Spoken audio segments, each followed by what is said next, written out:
Hello everyone, आज की story बहुत ही इंटरेस्टिंग है।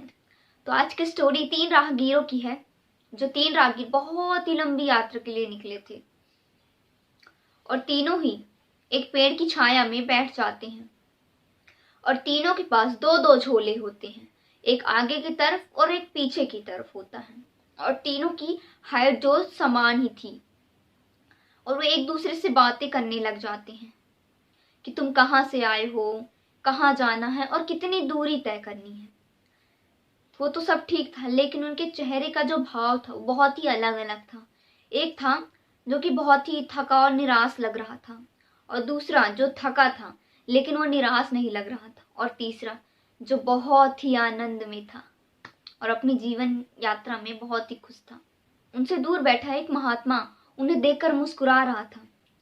तो इन तीनों की नजर उस महात्मा पर पड़ती है और वहां पर जाकर उन्होंने पूछा कि आप हमें देखकर मुस्कुरा क्यों रहे हैं।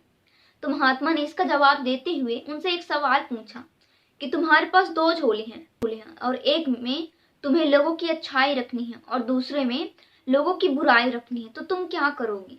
तो पहला व्यक्ति बोलता है कि मैं अपने आगे वाले झोले में बुराई रखूंगा और पीछे वाले झोले में अच्छाई रखूंगा। और दूसरा कहता है मैं अपने आगे अच्छाई रखूंगा ताकि मैं उन जैसा बनूं और पीछे बुराई रखूंगा ताकि मैं उनसे अच्छा बनने की कोशिश करूं।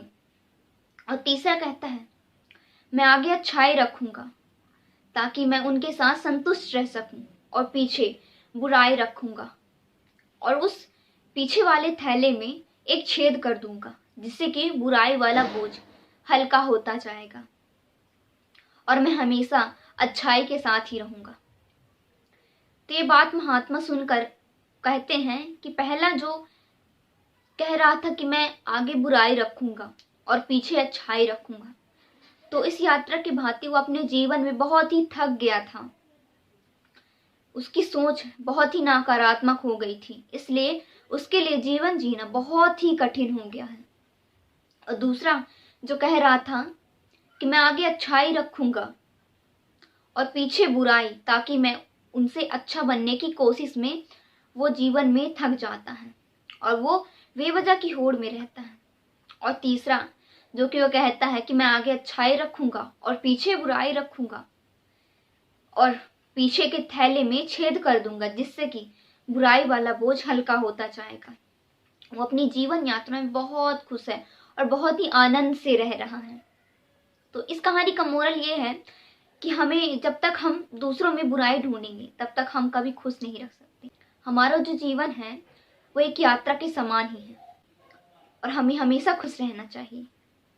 एक और रिक्वेस्ट है आपसे, अगर कोई गलती हुई हो तो आप जरूर बताएं कि मैंने क्या गलतियां की हुई हैं।